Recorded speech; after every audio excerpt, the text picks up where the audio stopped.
معزز سامعین کرام، دین ملی بھائیوں، بزرگوں اور دوستوں، آج کے اس خطبہ جمعہ میں جس عنوان کے تحت میں کچھ باتیں نصیحت کے طور پر رکھنا چاہتا ہوں وہ ہے رمضان کے بعد کی زندگی۔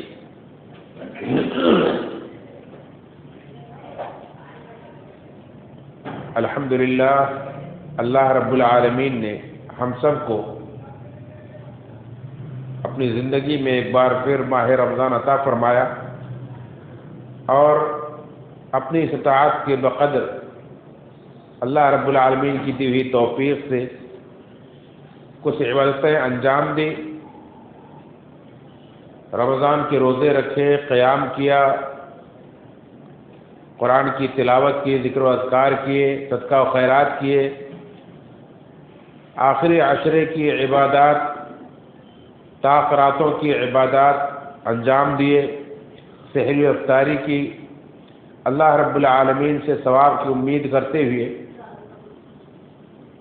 یقیناً یہ اللہ رب العالمین کا بہت بڑا فضل ہے۔ اللہ رب العالمین ان ٹوٹی پھوٹی عبادتوں کو قبول فرمائے۔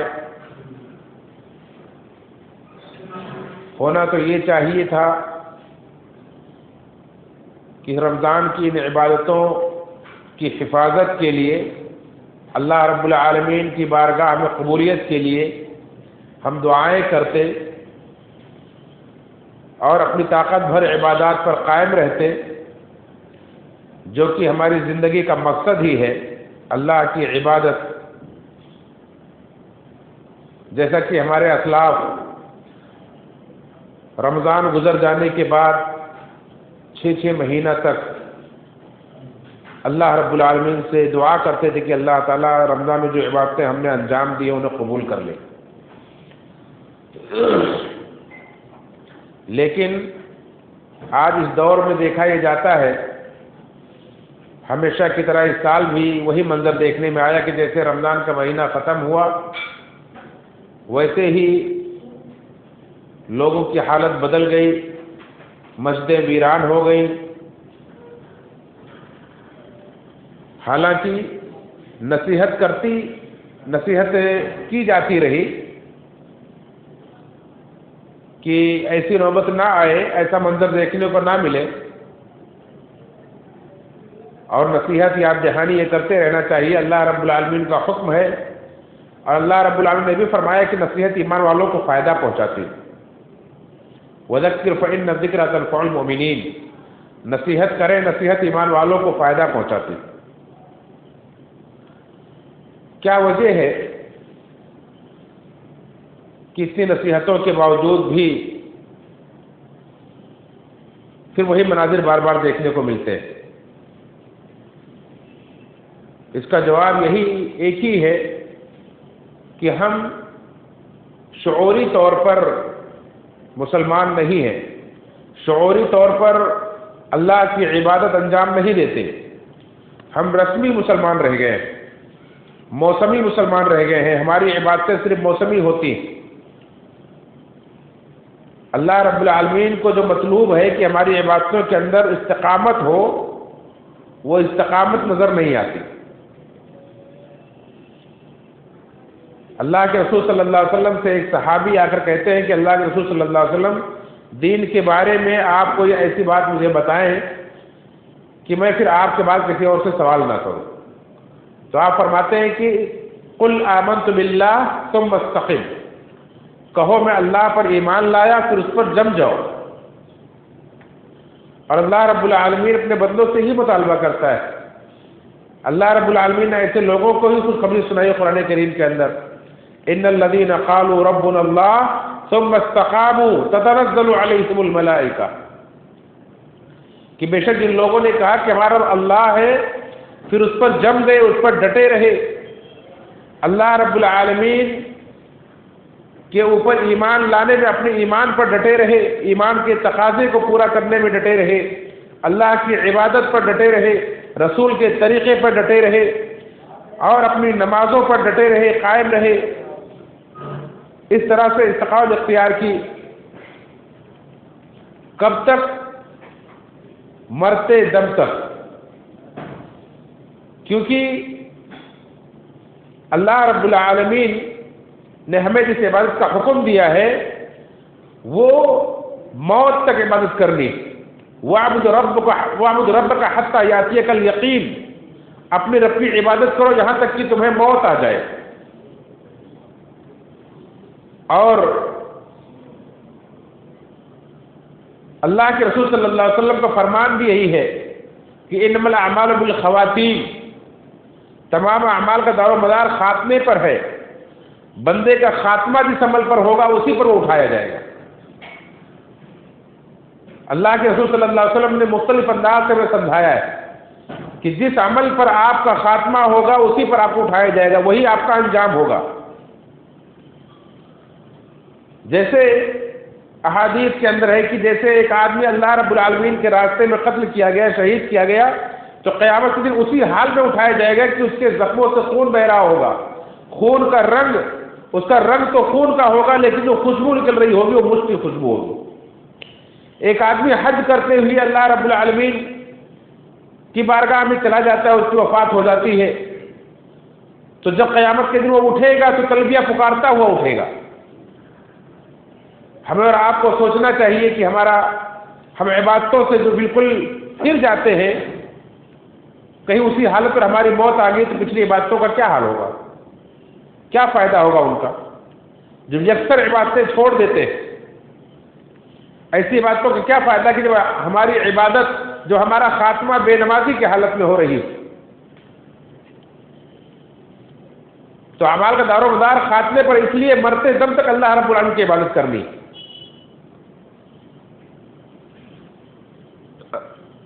اسے استقامت کہتے ہیں.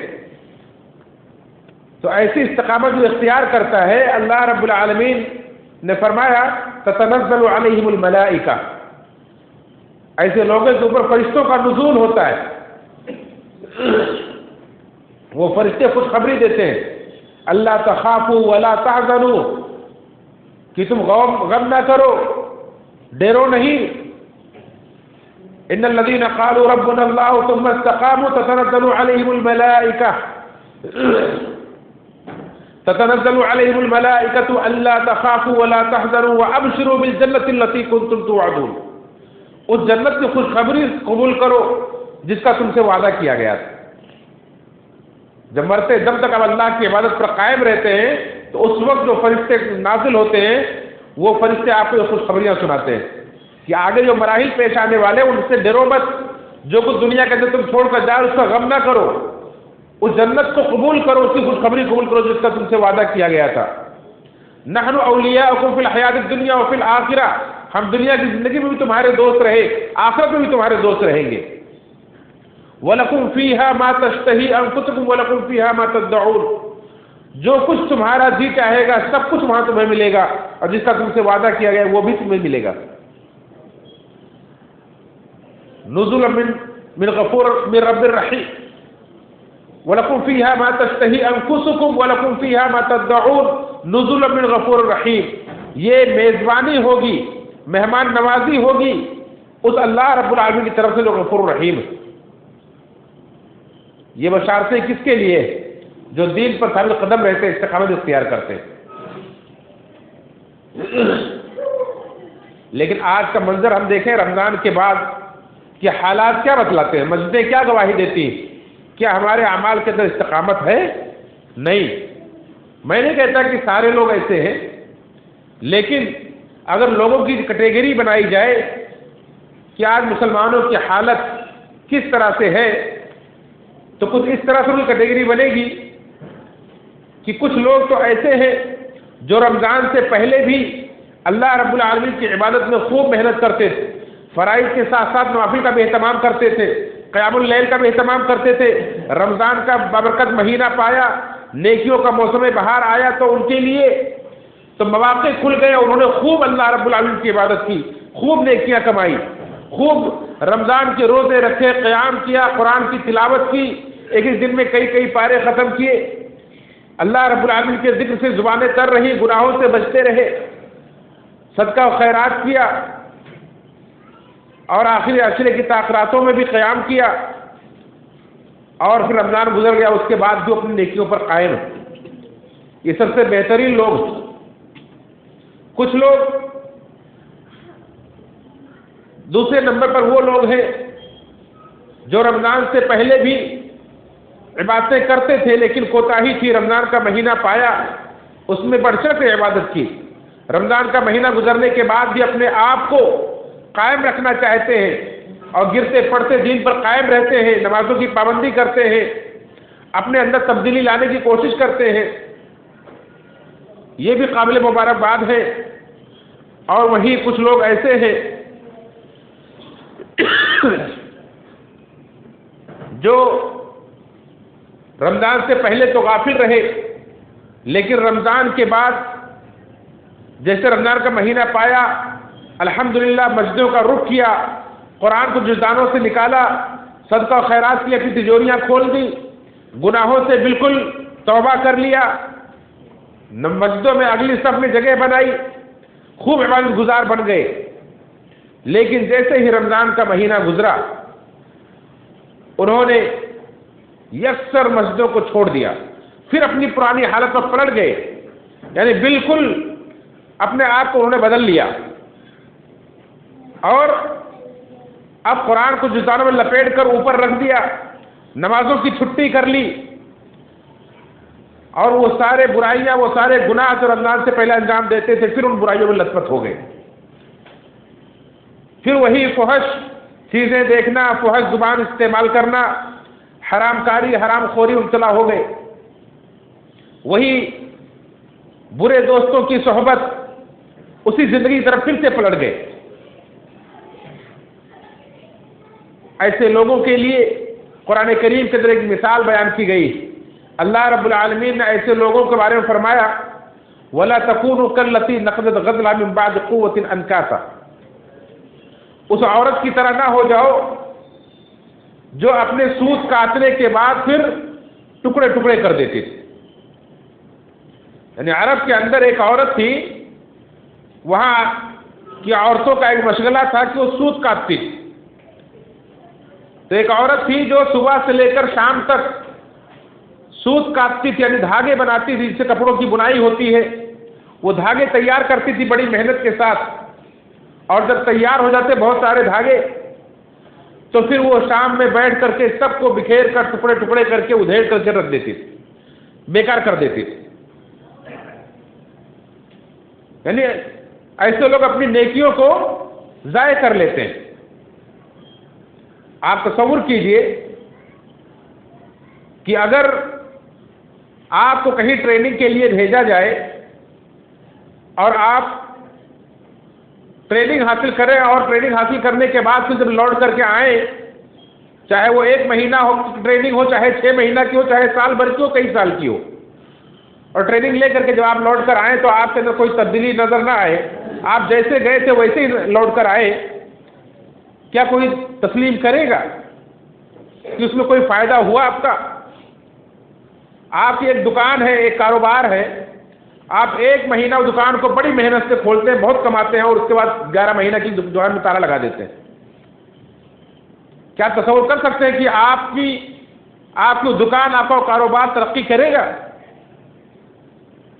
آپ کی ایک فیملی ہے، آپ کی بیوی ہے، آپ 1 مہینہ اس کو خرچہ دیتے ہیں، خوب اچھا کھلاتے پلاتے پہناتے ہیں، اور 1 مہینے کے بعد 11 مہینے کے لیے بالکل اس سے نظر پھیر لیتے ہیں، بالکل اس کی طرف دھیان نہیں دیتے، اس کو نہیں پوچھتے، کوئی ضرورت اس کی پوری نہیں کرتے۔ کیا وہ آپ کے ساتھ اس کا رشتہ باقی رہے گا؟ ہم سب ان مثالوں کو بآسانی سمجھ سکتے ہیں کہ اس طرح سے ہمارا اور آپ کا دین سے جو رشتہ ہے یہ موسمی نہیں ہونا چاہیے، یہ رشتہ مناسب نہیں ہے۔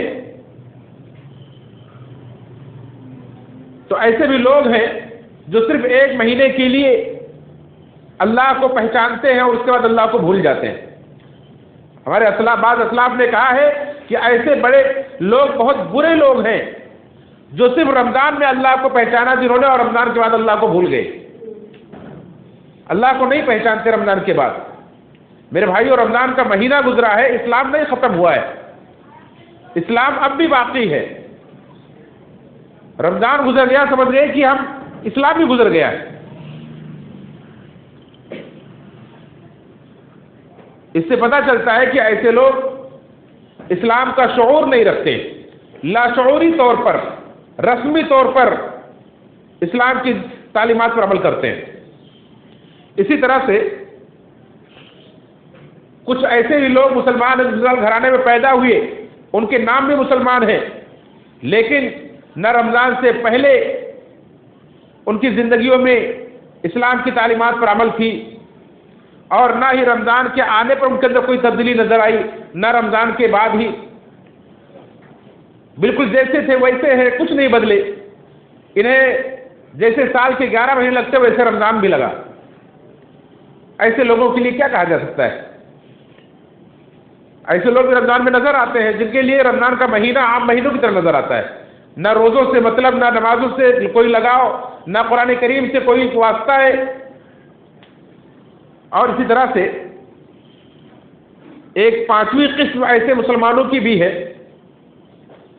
جو رمضان کے مہینے میں خوب اللہ کی عبادت کی، رمضان کے روزے رکھے، نمازیں پڑھی، تلاوت کی، ذکر و اذکار کیے، خوب ویلفیئر کے کام بھی کیے، لوگوں کی بڑی مدد کی، خوب کٹس بانٹے، سب کچھ کیا، لیکن ان کے اوپر اللہ رب العالمین کی جو حقوق تھے خوب اچھے طریقے سے ادا کیا، لیکن لوگوں کے جو حقوق ان کے اوپر ہیں اس کی طرف کوئی توجہ نہیں،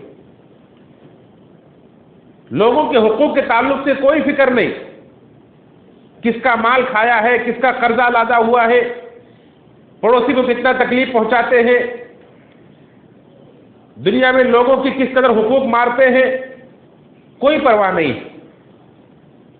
ایسے لوگ گویا کہ ان کی مثال اس طرح سمجھ سکتے ہیں کہ جس نے خوب محنت کے ساتھ، خوب تگ و دو کر کے، رات دن ایک کر کے اس نے کمائی کی اور خوب بیلنس کیا، اپنے اکاؤنٹ کو فل کر لیا، اور اس کے بعد پھر لوگوں میں بلینک چیک بانٹ دیا کہ لو اپنے اپنی مرضی جتنا چاہو میرے اکاؤنٹ میں سے سب نکال لو، خالی کر لو۔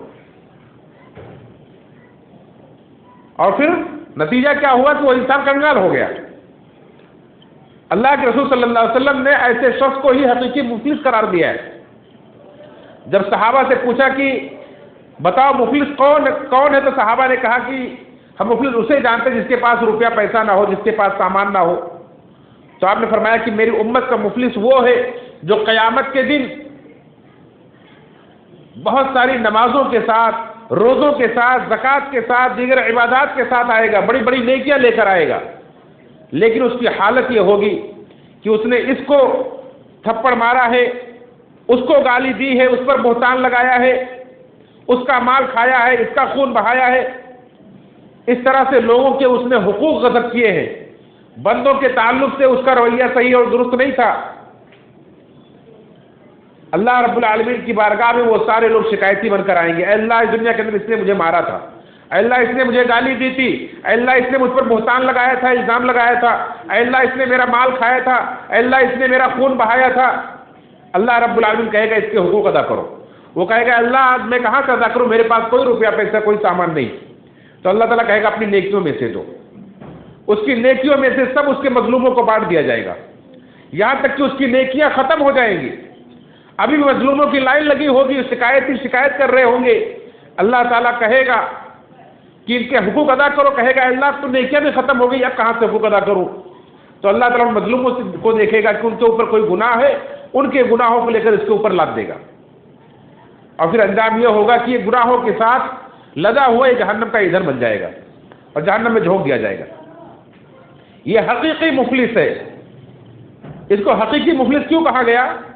اس لیے کہ دنیا کے اندر اگر آج مفلس ہے آپ تو کل آپ مالدار ہو سکتے ہیں، اگر کسی کے پاس آج نہیں ہے سامان، آج نہیں ہے پیسہ تو کل کما سکتا ہے، حالات بدل سکتے ہیں، لیکن آخرت میں جو مفلس ہو گیا، جس کی نیکیاں ضائع ہو گئی، جس کے اوپر گناہوں کا بوجھ لد گیا، جہنم میں ڈال دیا گیا، تو آپ تصور کیجئے کہ دوبارہ اسے چانس ملنے والا نہیں ہے، پھر سے اپنی حالت بدلنے کے لیے اسے موقع نہیں ملنے والا ہے، دنیا میں دوبارہ آ کر اصلاح کرنے کا موقع نہیں ملنے والا ہے۔ یہ حقیقی مفلس ہے، حقیقی معنوں میں وہی کنگال ہے۔ تو اللہ کے حقوق کے ساتھ ساتھ بندوں کے حقوق کی بھی پرواہ کرے۔ اس طرح سے میرے بھائیوں، میرے عرض کرنے کا مقصد یہ ہے، آج کے خطبہ جمعہ کا یہ عنوان رمضان کے بعد کی زندگی، اس کے رکھنے کا مقصد یہ ہے کہ ہم اپنا جائزہ لیں، ہم باشعور مسلمان بنیں، شعور کے ساتھ اللہ کی عبادت کریں۔ ہماری عبادتیں یہ ہماری کمائی ہے، یہ ہماری کھیتی ہے جو آخرت کے لیے ہم کر رہے ہیں، وہاں پھل کاٹنے والے ہیں، تو اس کو کر کے ایسے بھول نہ جائیں۔ اللہ رب العالمین کی بارگاہ میں قبولیت کے لیے دعا کریں، اس کی حفاظت کی ذکر کریں۔ اللہ رب العالمین آپ کو دعوت دے رہا ہے، یا ایھا الذین آمنوا، یا ایھا الذین آمنوا اتقوا اللہ، اے ایمان والو اللہ سے ڈرو، ولتنظر نفس ما قدمت لغد، اور ہر نفس کو چاہیے کہ وہ دیکھے کہ اس نے کل کے لیے کیا جمع کیا ہے، اس نے کل کے لیے کیا آگے بھیجا ہے، کل کے لیے اس نے کیا کمایا ہے۔ کل سے مراد قیامت۔ ہر نفس کو چاہیے کہ دیکھے قیامت کے لیے اس نے کیا آگے بھیجا ہے، اپنا جائزہ بھی لیتے رہے۔ جیسے ایک ماہر بیوپاری موسم گزر جانے کے بعد اپنا حساب کتاب کرتا ہے، کتنا میں نے منافع کمایا، کتنا خسارہ ہوا۔ اب اپنے اعمال کا جائزہ لیں، حساب کریں اس سے پہلے کہ آپ کے حساب کا وقت آ جائے۔ اللہ فرماتا ہے کہ وَلْتَنظُرْ نَفْسٌ مَا قَدَّمَتْ لِغَدٍ، ہر نفس کو چاہیے کہ وہ دیکھے، وہ غور کرے کہ اس نے کل کے لیے قیامت کے لیے کیا کمایا ہے۔ وَاتَّقُوا اللَّهَ، اور اللہ سے ڈرو۔ پہلے بھی کہا اللہ سے ڈرو، بعد میں پھر کہا جا رہا ہے اللہ سے ڈرو، یعنی اللہ رب العالمین سے ڈرو گے تو ہی یہ تمہاری ایسی حالت بنے گی، تبھی تم حساب کر پاؤ گے، تبھی تمہارے اندر شعور آئے گا۔ اور اللہ رب العالمین کی عبادتیں کرنے کا مقصد یہ بتلایا گیا۔ رمضان میں آپ نے سنا کہ رمضان کے روزے کا مقصد کیا ہے؟ لعلکم تتقون، تاکہ تم تقوی والے بن جاؤ۔ اگر رمضان کا بھر کا روزہ ہم نے رکھا، رمضان گزر گیا، اس کے بعد ہمارے اندر کوئی تقوی نہیں آیا، ہمارے اندر کوئی تبدیلی نہیں آئی، تو کیا فائدہ؟ یا ایھا الذین آمنوا اتقوا اللہ ولتنظر نفس ما قدمت لغد واتقوا اللہ ان اللہ خبیر بما تعملون، اور اللہ سے ڈرو، بے شک اللہ تعالیٰ جو کچھ تم کرتے ہو سب سے باخبر ہے۔ ولا تکونوا کالذین نسوا اللہ فانساهم انفسهم، پھر اللہ تعالیٰ مخاطب کر رہا ہے، ان لوگوں کی طرح نہ ہو جاؤ جنہوں نے اللہ کو بھلا دیا تو اللہ نے انہیں اپنا آپ بھلا دیا، بے شعور ہو گئے۔ جو اللہ کو بھلا دیتا ہے تو اللہ تعالیٰ اسے اپنی اہمیت، اپنی حقیقت، اپنے مقصد سے غافل کر دیتا ہے۔ اپنا آپ بھول گئے، اپنی خودی کو بھول گئے کہ میں کیا ہوں، میں کون ہوں، مجھے کس لیے پیدا کیا گیا تھا، کس لیے دنیا کے اندر بھیجا گیا تھا، میرے لیے کیا کچھ انتظام کیا گیا تھا۔ آپ تو وہ ہیں کہ جس کے لیے ابھی رمضان کے مہینے میں اللہ رب العالمین نے آسمانوں کے دروازے کھول دیے، جنت کے دروازوں کو کھول دیا تھا، جہنم کے دروازوں کو بند کر دیا تھا، سرکش شیاطین کو جکڑ دیا گیا تھا، فرشتہ پکار رہا تھا، نیکیوں کے چاہنے والے آگے بڑھو، اے گناہوں کے کرنے والے پیچھے ہٹ جاؤ۔ ہر روز اللہ تعالیٰ اپنے بہت سارے بندوں کو جہنم سے آزاد کر رہا تھا، ہر روز دعائیں قبول کر رہا تھا۔ یہ کس کے لیے؟ آپ کے لیے۔ لیکن جب آپ اللہ کو بھلا دیتے ہیں تو اللہ تعالیٰ آپ کو اپنے آپ سے بھلا دیتا ہے۔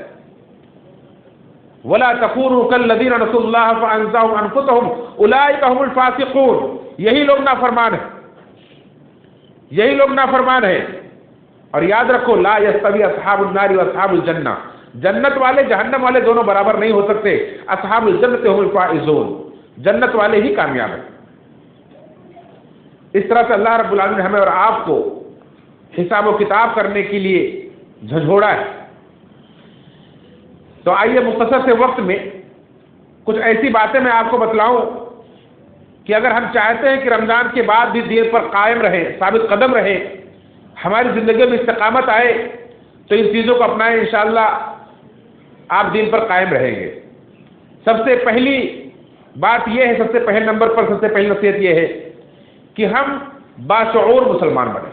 جو کچھ بھی عمل کریں شعور کے ساتھ، علم کے ساتھ کریں، سمجھ بوجھ کر کے کریں، صرف رسمی طور پر نہ کریں کہ بس لوگ کر رہے ہیں اس لیے ہم بھی کر رہے ہیں۔ ہم کون ہیں؟ کیوں ہمیں پیدا کیا گیا ہے؟ اللہ کی عبادت کے لیے۔ اللہ کی عبادت کیا ہے؟ ہر وہ کام جس سے اللہ راضی ہوتا ہے۔ کون سا کام جس سے اللہ راضی ہوتا ہے؟ شعور کے ساتھ غور و فکر کریں دنیا کی زندگی میں زمین و آسمان میں دنیا کی زندگی کو دیکھیں، اپنے سے پہلے مرنے والوں کی زندگی میں غور کریں، کیا لے کر گئے دنیا سے. اس طرح سے آپ غور و فکر کریں. قرآن کریم آپ کو دعوت دیتا ہے کہ جو عقل مند ہوتے ہیں وہ غور و فکر کرتے ہیں.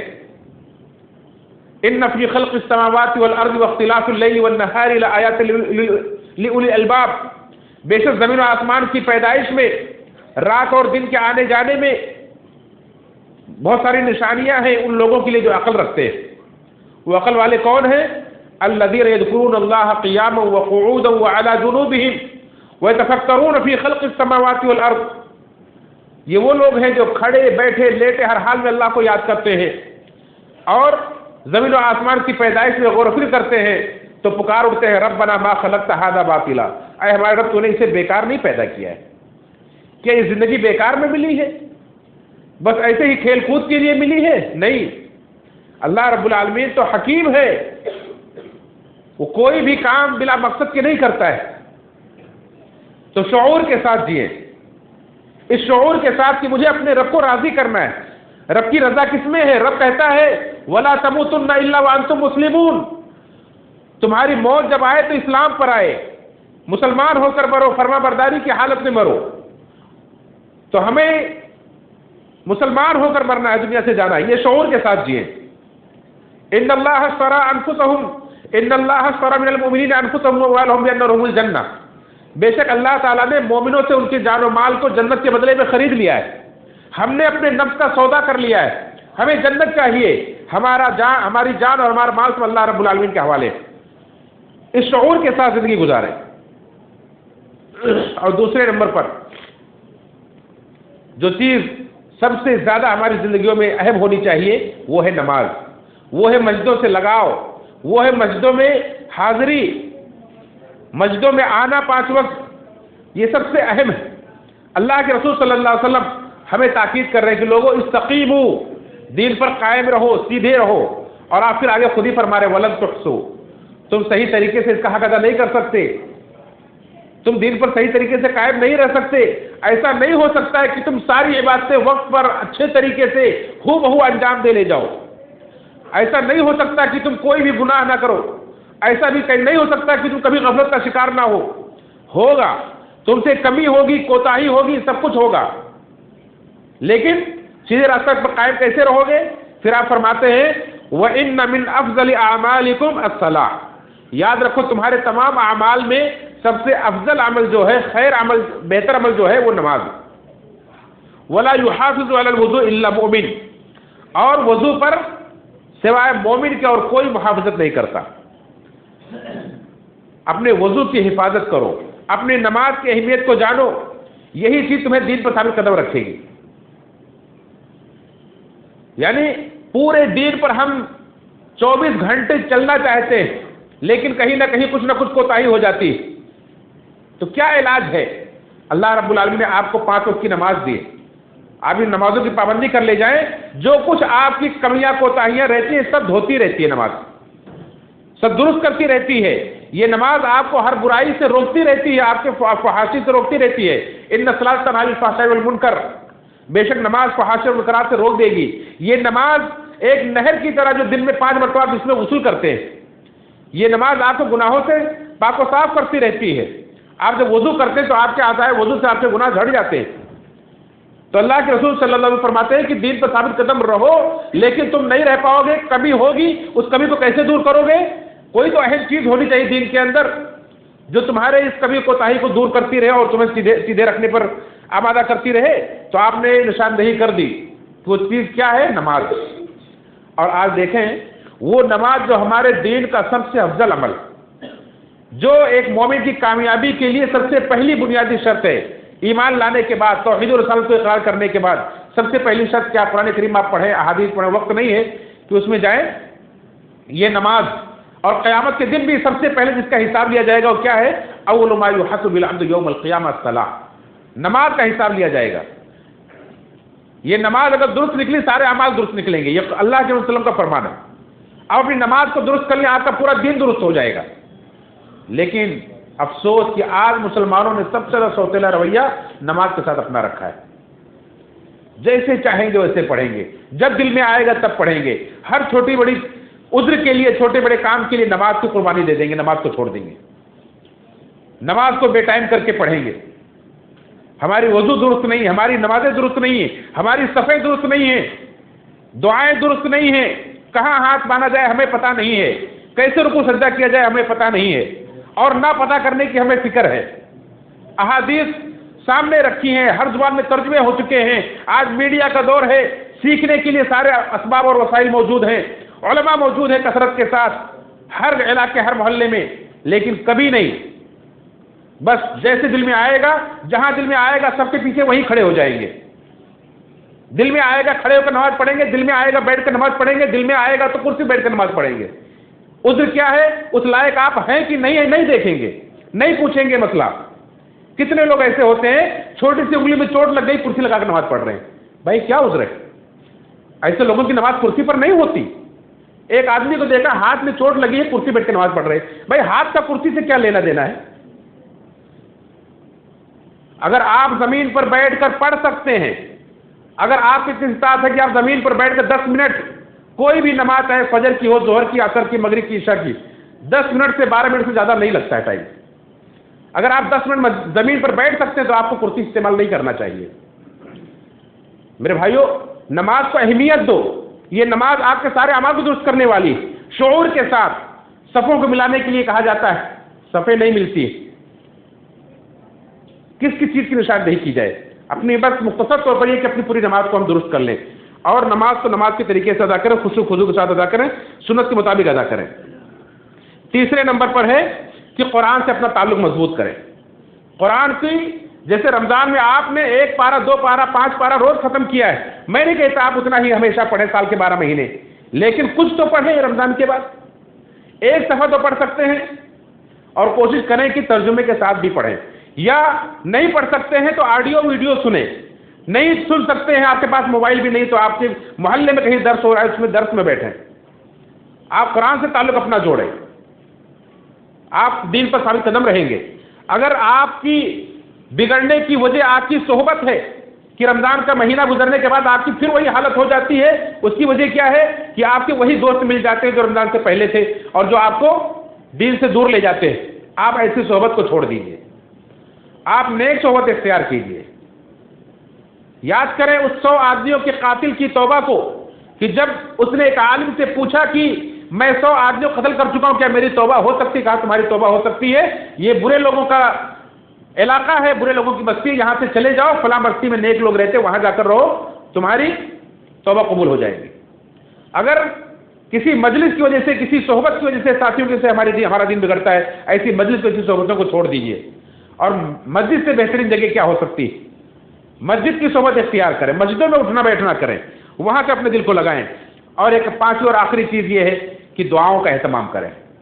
اللہ رب العالمین نے اہل ایمان کی دعائیں بتلائی ہیں، وہ کیا دعا کرتے ہیں؟ ربنا لا تزغ قلوبنا بعد اذ ہدیتنا، اے ہمارے رب ہمارے دلوں کو ہدایت دینے کے بعد ٹیڑھا نہ کرنا۔ اللہ کے رسول صلی اللہ علیہ وسلم کثرت سے دعا کرتے تھے، یا مقلب القلوب ثبت قلبی علی دینک، اے دلوں کے الٹنے پلٹنے والے میرے دل کو اپنے دین پر جما دے۔ ام سلمہ رضی اللہ عنہا پوچھتی ہے کہ اللہ کے رسول صلی اللہ علیہ وسلم آپ یہ دعا اتنی زیادہ کیوں پڑھتے ہیں؟ تو آپ فرماتے ہیں کہ ہر بندے کا دل رحمان کی 2 انگلیوں کے درمیان ہوتا ہے، وہ جیسے چاہتا پلٹتے رہتا ہے، کبھی انسان بڑا نیک بن جاتا ہے تو کبھی بڑا برا بن جاتا ہے، دل کی حالت بدلتی رہتی ہے، اس لیے ہمیں ڈرتے رہنا چاہیے اللہ سے۔ دعا، یہ دعا سب سے بڑا ہتھیار ہے مومن کا، دعا کرتے رہیں یا مقلب القلوب ثبت قلبی علی دینک، آپ اس طرح سے اپنے دین پر قائم رہیں گے اور انشاءاللہ آپ کا خاتمہ بھی خیر ہوگا اور انجام بھی اچھا ہوگا۔ یہ 5 باتیں آپ یاد کر لیں۔ شعوری مسلمان بنے، اسلام پر ہی مرنے کا عزم رکھیں، اللہ رب العالمین کو خوش کرنے کی، راضی کرنے کی فکر کے ساتھ جئیں۔ اور دوسرا، نمازوں کی پابندی کریں، نماز کو اپنے درست کر لیں، صرف پابندی نہیں کہوں گا، درست کر لیں، سنت کے مطابق نماز ادا کریں۔ تیسرا یہ ہے کہ قرآن سے تعلق مضبوط کریں۔ چوتھا یہ ہے کہ اپنی صحبت نیک بنا لیں۔ پانچواں یہ ہے کہ دعاؤں کا اہتمام کریں۔ اللہ تعالیٰ سے دعا ہے رب العالمین ہم سب کو صحیح معنوں میں مرتے دم تک اسلام پر قائم رکھے اور رمضان کے بعد بھی اللہ کی عبادت کرنے والا بنائے۔ رب العالمین مرتے دم تک اللہ کی عبادت پر ہمیں قائم رکھے۔ رب العالمین ہمارے تمام چھوٹے بڑے گناہوں کو مغفرت فرمائے، جو ہمارے بیمار پریشان حال میں آئے ان کی پریشانی کو دور فرما، بیماروں کو شفا عطا فرما۔ رب العالمین جہاں بھی مسلمان پریشان ہوتے پریشانی کو دور فرما، رب العالمین اسلام کی مسلمانوں کی مدد فرما، رب العالمین ہمارے جو بھائی بہن ایمان کے ساتھ رخصت ہو چکی ہیں ہم سے گناہوں کی مغفرت فرما، انہیں عذاب قبر سے بچا، جنت الفردوس ان کا ٹھکانہ بنا، رب العالمین ہم سب کو دنیا آخرت کے ہر فتنے سے عذاب سے محفوظ فرما، ہم سب کو عذاب قبر سے عذاب جہنم سے نجات عطا فرما، ہم سب کو جنت الفردوس نبی کریم صلی اللہ علیہ وسلم کے صحابہ کرام کے ساتھ نصیب فرما، آمین تقبل یا رب العالمین۔ ان اللہ ملائکتہ یصلون علی